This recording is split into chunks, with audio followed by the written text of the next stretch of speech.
Off top in 1987, Gene Upshaw was inducted into the Pro Football Hall of Fame. Later that year, he led a strike. Play music! This is the Domonique Foxworth Show.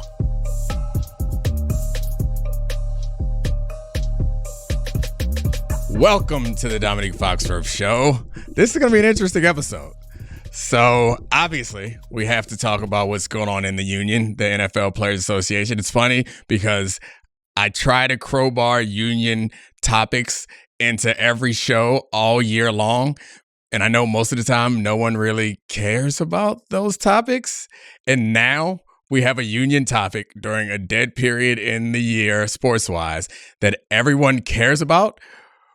But I kind of feel awkward talking about because in some ways I'm involved in it and I have lots of opinions. So I guess maybe for those who don't know, Charlie, catch him up. We are in a liminal space when it comes to the NFL Players Association. Okay, I'm going to be completely honest and transparent. We're taping this at 6 p.m. on Sunday. We initially were going to tape this at 4:30, then 5:30, now 6, and we might have a topper. You might be hearing this after an update at the top of the pod. We're unsure. Yeah. So things keep changing. You're coming for the ride for us. But we were going to do a podcast today demanding the resignation of JC Tretter. I was fired up at all these calls. I was like, the fact that his conspiratorial actions are automatically disqualifying. This is after reports we had over the weekend from Diana Rossini that said that he had support to become the interim executive director of the NFLPA.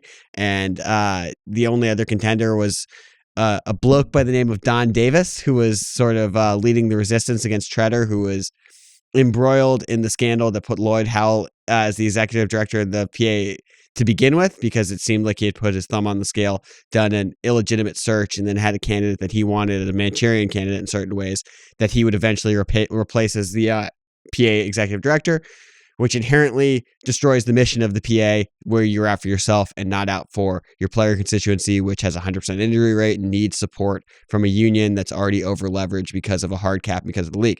Okay, so we have this podcast planned. JC Tretter's going down. We're going to lead the resistance.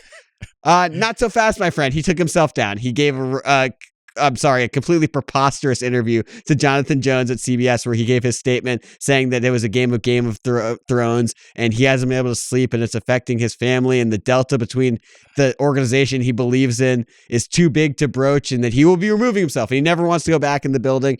And he criticized our good friend, not even our nemesis, Pablo Torre, who's reporting helped get him there. Friend. Yeah, he's our friend. Pablo is the most selfish person that I actually like. Hands down. Which I guess I consider him my friend. You just said you liked him. Yeah, I do like him. He's just going to tweet out LeBron gifs pretending that he's the chosen one on this. So never mind. We're not here to pass judgment on Pablo. No, we're here to pass judgment on JC Tretter and the Players Association, everything that's going forward. No, we don't need to pass any judgment on JC Tretter. Like you are very fired up, and I obviously am emotional.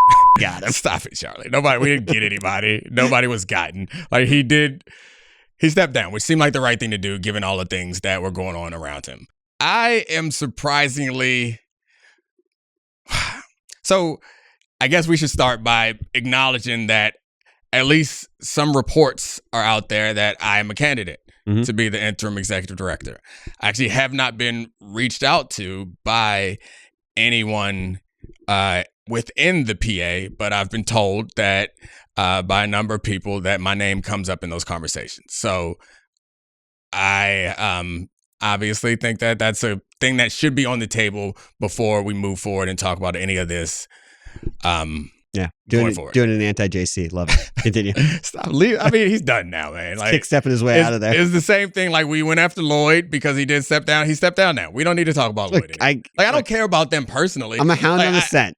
No, you try to do a touchdown dance, which in most cases I appreciate a good touchdown dance. But right now, like, we actually haven't scored yet. That's a good point. And I don't have anything personal against Lloyd or JC, as long as they are not in the positions that they were in, given what we know about what they were doing. So now that Lloyd's gone, go ahead.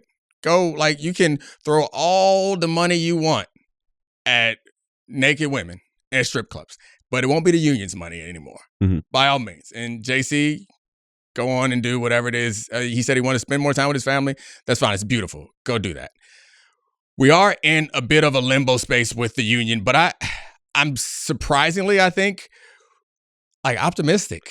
I'm glad you said that. That's where I want to sit there, because I think there's two ways to look at this, which is the fact that we know about the union and what's going on in it and its inner workings and all of this drama could be seen as a negative. But is it disarray or is this positive, because there's actually going to be potential for change that's going to be really meaningful for the constituency? So I don't imagine that I'm going to be the interim because, like I mentioned, no one actually called me. So I do, though, believe that the reason why this is optimistic is a couple of reasons. It's not just about getting people out who seem to either be malicious or like silly. I don't know, like dumb. Like one of the other things, like that aside, it's not about that. I think what is most impressive to me is since Pablo's original episode that then sparked a lot more action in Don Van Natter's incredible reporting. Since then, yeah, we should shout out Don Van Natter. That's actually an important part, because his reporting in tandem with Pablo's initial stuff really moved the ball forward. Where Pablo opened the door, Don did help push a lot of this forward. I mean, it would appear that Don's reporting is the reason why Lloyd Howe stepped down, because Don was asking him about the expense reports, or was asking the union about the expense reports that involved using union dollars to fund trips to the strip club. And so that was what I believe was the impetus for Lloyd stepping down. So the reason why I am optimistic, and you'll remember that I surprised you a few days ago when I was proud of the fact that the executive committee put out a statement saying that we're not going to have any rush to judgment. Even though all the reporting seemed pretty foolproof that there was some wrongful behavior by Lloyd Howe, they were like, we're not going to be forced by the circus that is going on around us to make a decision, because they were going to stick to the process. The reason why I'm encouraged is because since that first episode by Pablo, only good things have happened for the union. When you look at what the actual actions, not the news. Yeah, no. Yes. The news has been bad, but the actual actions seem like they are following a deliberate process. They're not letting the outside noise influence them, and they are ending up at the proper results. And so, like, that's encouraging.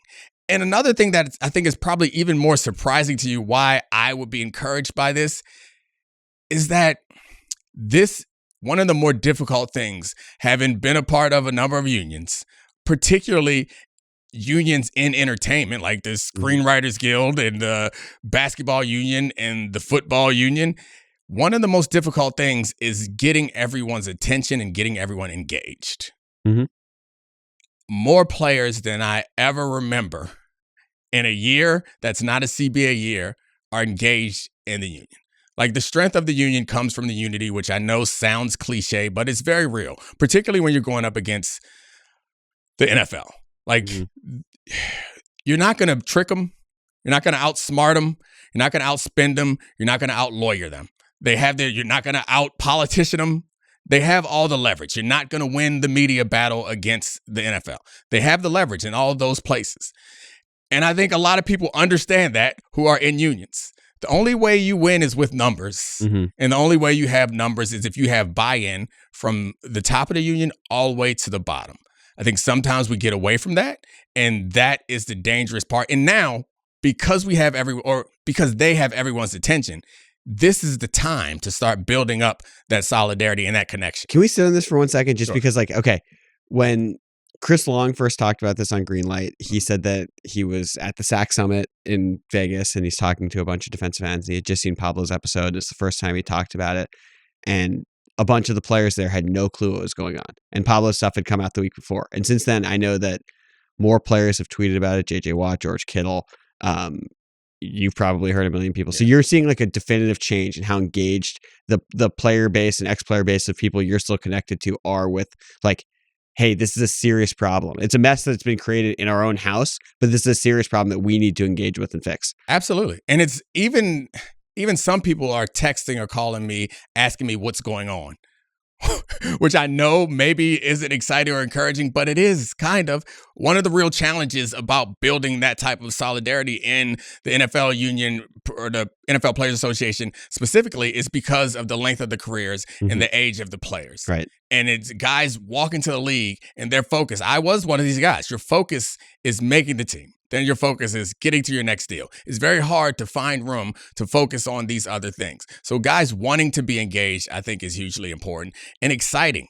It's an opportunity. You don't get them often. And it's important that whoever takes over is clear about the fact that their leadership doesn't matter nearly as much as the leadership of the rank and file, which sounds silly because like you assume that the rank and file is at the bottom, that they're going to follow the people in front of them. What I can tell you from, again, being involved in a number of different negotiations and high profile unions is 10 years out, everybody puts their fist in the air and is tough and strong. 5 years out, the same is true. 3 years out, still tough and strong. At the 11th hour, people get scared and they back down. And it's too late then. The way that you stop that from happening is that they have faith in the organization, not faith in the individual. And faith in the organization comes from being involved in the process. You can't believe in a plan that you didn't help formulate. So when you're saying that, though, you're optimistic of the future, but right now, do you think there's ever been a point that you've seen with the unions here where there is less faith in what's actually in-house? And that's obviously changing because Lloyd and JC are gone. No, I don't even think that's the right question, honestly. Like, Really? I think that I have been in a situation where things felt bleaker. Really? Yeah. Gene died a week before the start of the Gene season. Upshaw. Yeah. Gene Upshaw, the man I mentioned in the off top, I think it was 25 years, was the leader of the Players Association, was the leader for the biggest gains, leader across strikes, leader when they got free agency, leader for the pension. He is like the seminal figure in the history of the NFLPA. We were prepping for what we knew was going to be a lockout. The information about the league hiding the damage that we were doing to our brains had just started to come out. Gene Upshaw, if you've ever seen his helmet, it's ridiculous. He had one helmet for his entire career. It had like holes in it and tape on it. It's crazy. Gene Upshaw was preparing us for this fight as he had many other in the past. And then he died. And I was one of the vice presidents on the executive committee at this time. And the season was going to start in a couple of days. And so all that happened. And the one guy who had, like, really the only executive director like we really had, who had been through all of that for the previous 25 years, died. So, like, yeah, that was a dark moment. And then we went from then on every week, me and Mike Vrabel and Jeff Saturday and Brian Dawkins, Keenan McCardell. There's a lot of guys on the executive committee, and Kevin Mawai was the president at the time. We took our off day. So after we play a game on Sunday or Monday, then our off day, we would fly to some location on Tuesday and interview candidates for this job and continue to do that until we narrowed it down to 3 guys to present to the players to vote on at the end of it. So, like, yeah, that was that, to me at least, that felt darker because right now the CBA negotiations is a little further. Well, so 5 years from now. I'm not asking to compare tragedies, but the darkness, but was it ever like, because it's not like rocking your, like, the question of I get what you're saying, but it's the union's mission statement. Yeah. I don't think there's any questions about the union mission statement. To the point I made earlier, like, it seems like the player leadership, they're taking steps that suggest that they understand the mission statement. I guess my point is the thing again where I conflated the entire union with bad actors, but you know what I meant by saying where the people in charge. But I think maybe it was lower when the news about Lloyd started coming out and Lloyd wasn't going anywhere. Right, that was scary, but I don't think anything compares to having had one real leader and then he just suddenly is gone. Like, that was tough. And I remember being with Richard Burleson and Clark Gaines trying to figure out how we were going to go forward. I obviously am not in on these meetings, so I imagine they were tough too. But it feels like a whole different situation. So I do have a question of what we've learned from this. I want to push it forward and ask about like what the union should be and what the steps are to fix it and continue the engagement if there is an opportunity. But are there things that we've learned that should be changed? Because like a part of this is that this has become a glamorous job. Like genuinely, it sounds crazy because it shouldn't be, but like you're talking about going on Jerry Jones's ranch, getting close to a $4 million salary, things like this. And I'm not saying like, look, I know you have to widen the net to get the most qualified candidates possible, and finances are a huge part of that. But in certain ways, is that even doing that is a conflict of interest of how you're recruiting that job. There's so many questions in that one kind of question. So I was like, Gene was making like $7 million a year. I don't care how much you pay the person. Yeah. Like if they understand, and I think that there was fair criticism of Gene at the end. Like there was a lot of friction because he had been there for so long and because he helped up the salary of players like over 1,000%. Like there was some like authoritative nature and dictatorial feeling about like, no, like I've been there. I went through multiple strikes. And so like, I'm not saying that everything was perfect under Gene Upshaw, but I do think that sometimes you get to a point where you believe that this organization is just like any other business. And it's not. Like it shouldn't be. Unions aren't like businesses. And I was guilty of this also and I think I would say this generally. One of the things that I learned from CBA negotiations, and you've heard me say this before, is they aren't smarter than us. And I mean that not just about the owners and the lawyers on the other side, but even the candidates and the executive directors on our side. I think we sometimes are victims of having this belief that because these people have made it to the top of their profession, that they are as good at what they do as we are at what we do. Yeah. They aren't. Not even close. Not even close. Yeah. They're not even close. And I think oftentimes because of like jargon, we get to a point where you start to think that we need somebody else who understands this because this is too complicated for me. It's not.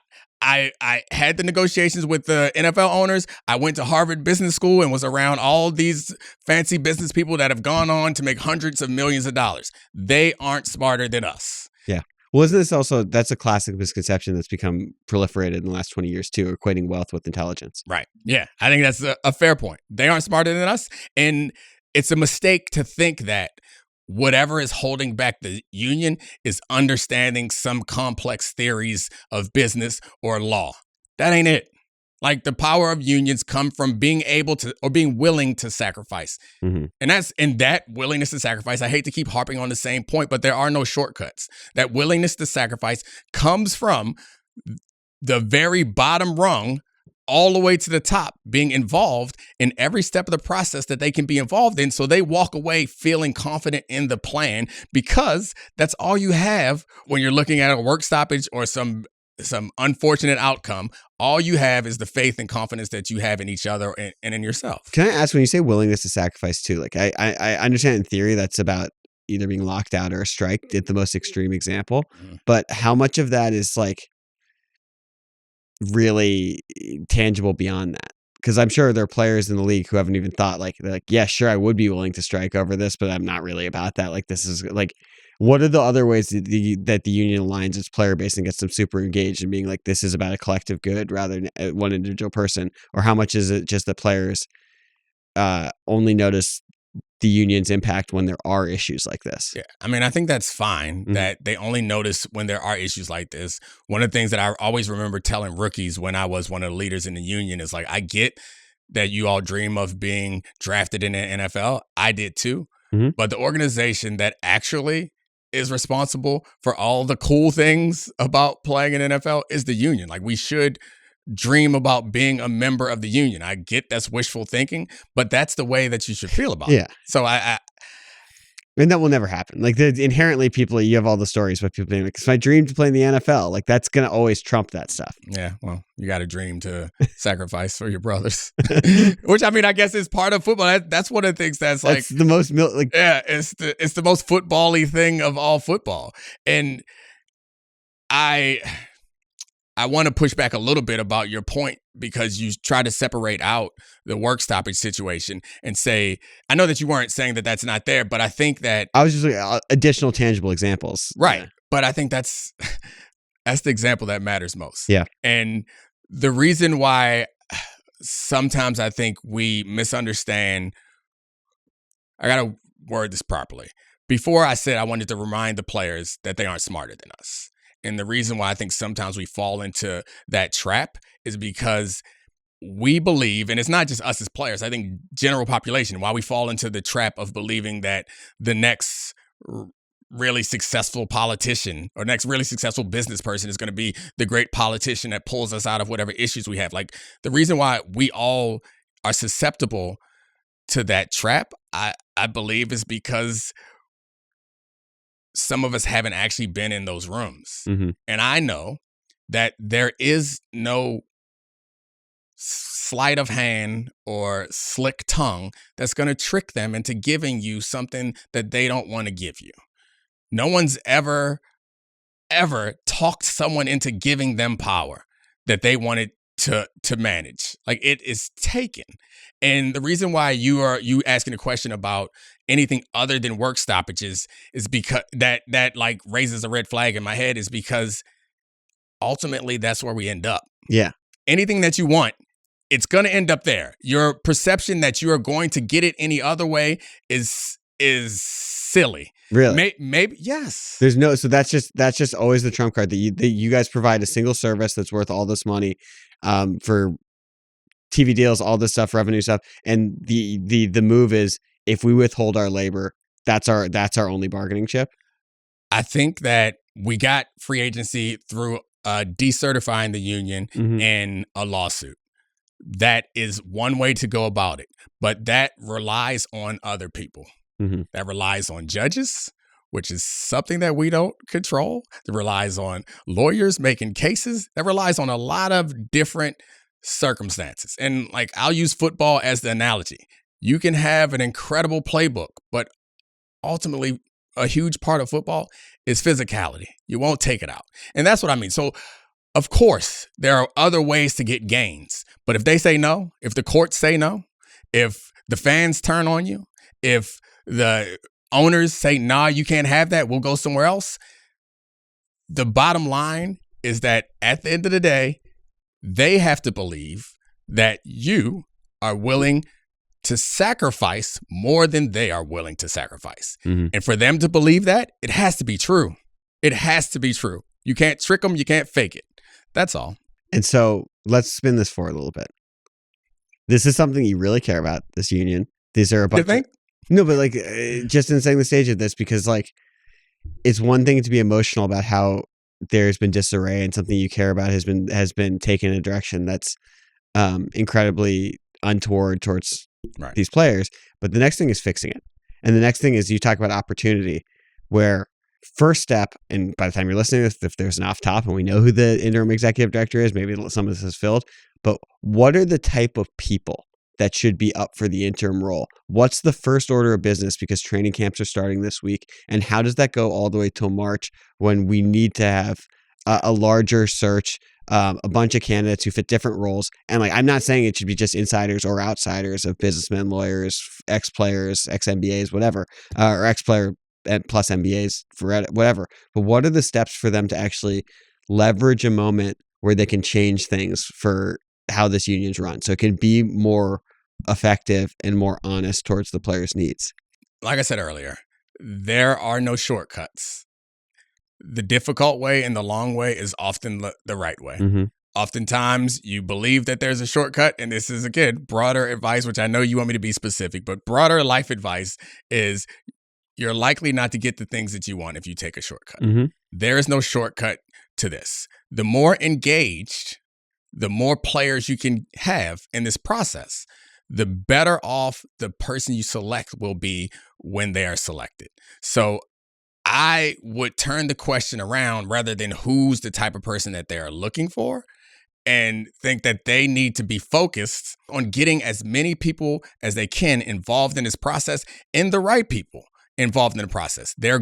Oftentimes guys are voted to be reps and alternates, executive committee and president, because of friendships, relationships, like in any line of work, like relationships matter. But what you need is the people, again, who are willing to sacrifice. The people who are willing to sacrifice their time, who are going to be available and present for the many conference calls that are going to be required and Zooms that are going to be required. The people who are going to be available and present for the meetings that are going to have to happen, the surprise meetings when you're going to have to give up your off day. Like, those are the people that they should be looking for.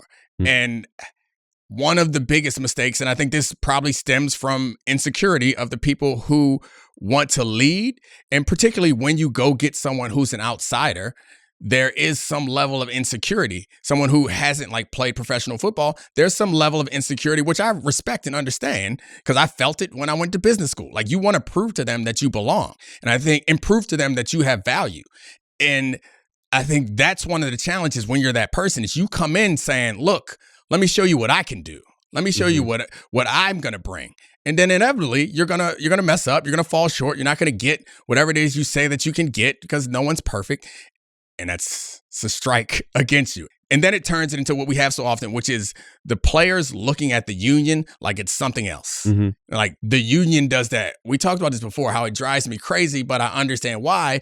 Active players who actually belong to the union are blaming the union as if they're not a part of the union. And I know how hard it is to get involved if the executive director and the president are not trying to get you involved. So what would you be doing right now if you were still in the league and you were the union rep for the Ravens or the Falcons or the Broncos? Yeah, I'd be talking to as many of my players as possible. That would be the step. It wouldn't be, you'd be more focused on your players than you would be on the group here in DC. Absolutely. I mean, I think you have to be able to do both, mm-hmm. but having the player, if you have this opportunity to get players engaged, you got to get them engaged and keep them engaged. Mm-hmm. And figuring out how to do that is the hard part. To what I was saying earlier, there are no shortcuts. That's the hard part. You have to organize from the grassroots. It's the only way. I skipped the joke the first time. Okay, you can't. I can't skip it twice. Tell that to KD. You're just, never mind. KD, 2-time NBA Finals MVP. Sorry, we can continue on. You tricked me into defending shortcuts one too many times. You tricked me into defending KD once again, which he's great. I love him. Yeah, the most talented scorer I've ever seen. So step one is getting the players involved and educating them on this. When you were on the player side of this as a union rep, how often did you have to talk to your team about what was going on and what they should be engaged with? If there's a crisis, mm-hmm. then everybody's interested. But when there aren't crises, you have to be engaged with the guys as often as possible. I'm not saying that I was great at it or perfect, but that's the job. And they've expanded. It used to be 1 rep and 1 alternate. I believe now it's 1 rep and 3 alternates, which I think is smart because the uniqueness of a football team relative to other sports is it's so siloed by position mm-hmm. and by side of the ball that it's hard to be engaged. And it's so rare for people to come to you to complain about something until it's already a big issue, mm-hmm. right? And so the constant engagement is the hard part, which you can't do from your office in DC or your home in Miami or Tootsie's Cabaret, wherever you are. You can't do that. You have to be able to be in their faces as much as possible. And you also have to have people who are willing to do it for you and be there, like the player reps. That's a huge responsibility that I feel like sometimes gets to a position where it's it doesn't mean what it's supposed to mean. Mm-hmm. And if this group is strengthened from this, mm-hmm. do you expect, how does that change where you guys are able to negotiate with NFL owners on stuff? Will they come in being this group is in disarray, we're going to be able to get one over on whoever's in charge because they've had teeth removed by the fact that we saw there was an illegitimate process at the top for years. They're now coming in even more over leveraged. I assume that the NFL is looking at this. They probably are a little concerned mm-hmm. because the way that things were before seemed like it's pretty smooth sailing mm-hmm. for them to be able to. Oh, interesting. You think this is where they're looking up now being we lost our inside man? Yeah. I mean, yeah, right. Whether it was actually an inside man or not, it feels like they lost somebody who didn't understand the importance of organizing, which is like who saw the world as a CFO, not as an employee. And I think that, I guess, back to that question that you asked before, it doesn't matter what you do. You can be an executive and still see the world the way that employees do. Yeah. That's the type of person that I think they should be looking for, is someone who sees the world as an employee. Seeing is more about characteristics than resume. Yeah, absolutely. Because a resume helps. I think that being a lawyer would be great because you could read the legal documents and understand them. You don't need to rely on your legal department or your general counsel nearly as much. That'd be nice. However, you could negotiate for a 70% salary cap. I don't mean any disrespect to you. Anyone could negotiate for the elimination of the salary cap if what they had behind them was 1,600 players who were actually united. And now that's a really hard thing to do. And so it's no different than any social movement. Any social movement, like anything that any group wants, you can get it if you all want it and you're all willing to sacrifice. And I think the hard part about having this conversation is when you are a leader of an organization, it's so hard to be completely honest because you believe that your responsibility is to sell it to people and to get them to buy in. The truth is hard to get people to buy into. The truth is that it's going to be very hard and sacrifice is going to be required. And the truth is, everyone will not be better off as a result of this sacrifice. And that's true. That's what I was going to ask, where it's like, how do you even do that if the sacrifice for is labor stoppage potentially? And that's like, I can't imagine being a practice squad player or someone near the end of the 53, knowing that if we go on this strike, it most likely means the end of my career. Yeah, it's that. That's why it's hard. And that's why I get offended and upset when we talk about any unions across sports in particular, where it appears they're all in retreat. Like most recent CBAs, the last stretch of recent CBAs across all the major sports are givebacks. Like it's players giving things back. The second apron, which is a hard cap. Like Manfred's talked about, he wishes there's a salary cap in baseball because it would even the playing field. I don't know what's going on in hockey. Did you know I was a candidate for the hockey executive director job? I think you told me that once. Yeah. I made it through the first round, I think, and then afterwards, a little stick and puck for you. Didn't make it any further. I think we were interviewing each other. I don't think I was right for that gig, but I was. They were doing their due diligence, I guess. But yeah, and that's the truth. And the way that the reason why I equate it to social movements is, it's a cause that you have to believe in. And believing in that cause requires you to understand the history and understanding that you're here because someone else did that for you. And you can make choices to help show your appreciation to them, which we've done many times along the way. But that's the truth, because the reason why that matters is because no matter what, you're going to get to the 11th hour. And if you've convinced them that we're going to have a casualty-free war, when the first shot gets fired, everybody gets scared. And so whoever takes over needs to know that and needs to express that to the players. So, God, this is so interesting because now we're talking about other sports where, think about Live Golf for example. And then the golfers that stayed, the Rory McIlroys and Tiger Woods who stayed with the PGA Tour, they ended up being very clearly PGA Tour employees by the end, where they're representing a group of players and what they thought was right versus people who are going to a completely different league. And we see certain things similar happening in tennis. And then there's even the threat with the WNBA of potentially other leagues popping up. And that's happened recently with the stuff at All-Star Weekend where they were wearing the Pay Us What You Owe Us shirts. It's become this huge thing. Is that something that could change even in the NFL, where the leverage can change and being no, there are other external ways to make money in this. There are other. I don't think another league's going to happen. The NFL is so much more entrenched than anything else in the United States. But an alternative. Yeah, are there alternative pathways to getting what you want? Is that something when you look at what's happening in other sports?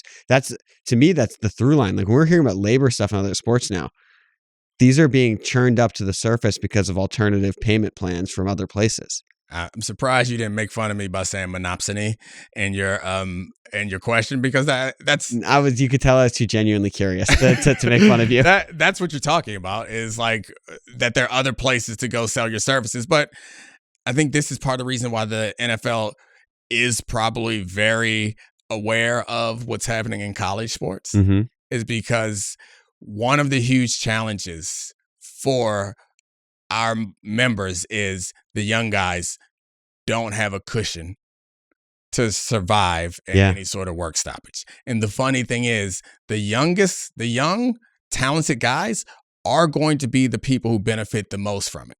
The guys who are young enough to be there the next time, then they become free agents. Interesting. Those are the guys who stand to benefit the most from it. Yeah. Depending on what it is that you negotiate for, those are the guys who have the smallest war chests or savings to keep themselves afloat, but also have the most at stake.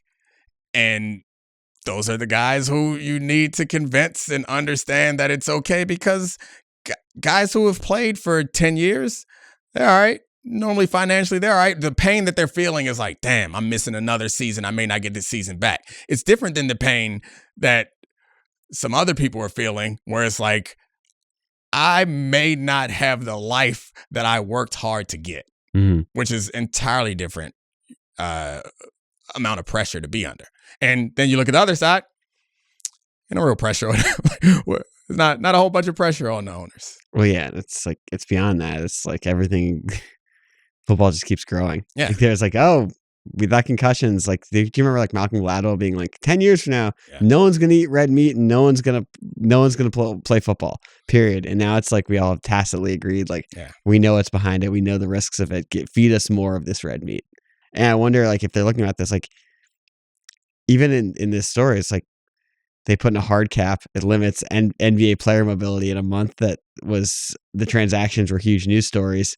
And now the NFL even owns this month. They own July with union talk, where it's like no matter what, the NFL can churn up a way to be like the center of all of this constantly. They own the sports calendar. The American sports calendar is owned by the NFL. Not months, not days, every day. Yeah, if anything else pops up and gets popular during a certain period, it's because the NFL has decided that they allow them to have it, which I think that is ultimately that's the threat that the players have. Is like, everything's so great for you. Are you going to risk how great everything is for you in order to make it just a little bit more greater? Like this is crazy, but like, and then this is something we might dive into on one of those podcasts about the strike in 1987 and the scabs. Like, owners don't have that leverage now. There's no way we would be okay with that with Red Zone and stuff. There's just no way. Yeah, there's, especially with, like, to your point, with Red Zone, with fantasy, with all the things, I think it was a different amount of power, because I remember when I was young in the union, I was very confused by the fact that there was a presentation from the leadership in the union about how strikes don't work. How crazy is that? That's insane. They were like, strikes don't work because they hadn't worked for them in the history before. But I do think that context and dynamics change. Yeah. Because of the way that we are very engaged, I don't think that people would be. We saw what happened when they had substitute refs. Yeah. We had substitute refs for a few weeks. And it was only a couple weeks after that, was it Seattle touchdown touchdown that wasn't a touchdown in the back of the end zone? Yeah. That they're like, oh, yeah, we can't even get away with fake refs. So I don't think the quality of play and fans would appreciate the fact that if scabs showed up, it wouldn't go over. And it would weaken this really pristine product that you're talking about. Like, as far as sports are concerned, NFL has lapped the field in America. Yeah. Do you want to risk it? And you can look back at baseball, which there's a lot of other reasons why things have changed, but the strike in baseball changed the way, or the MLB gave up some of their grip on the American public. Huge grip on it. Yeah. They gave up a World Series. But I mean, not just the World Series give it up.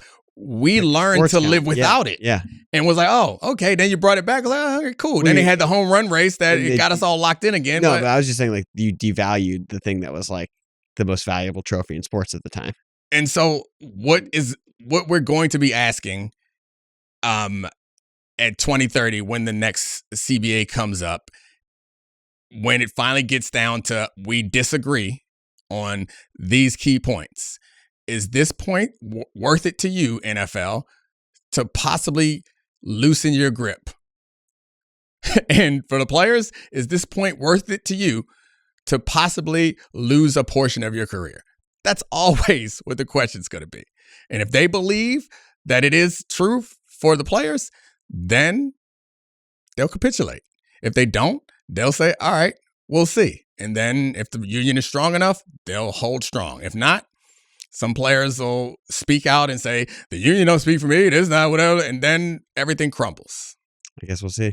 We will see. Thanks, Charlie. That was therapy session? Yeah, I feel a little bit better. I'm fired up. I don't know how I'm going to get to sleep tonight. I haven't slept in a while. Me and JC Tretter got that in common. 2 hours of sleep every night, buddy.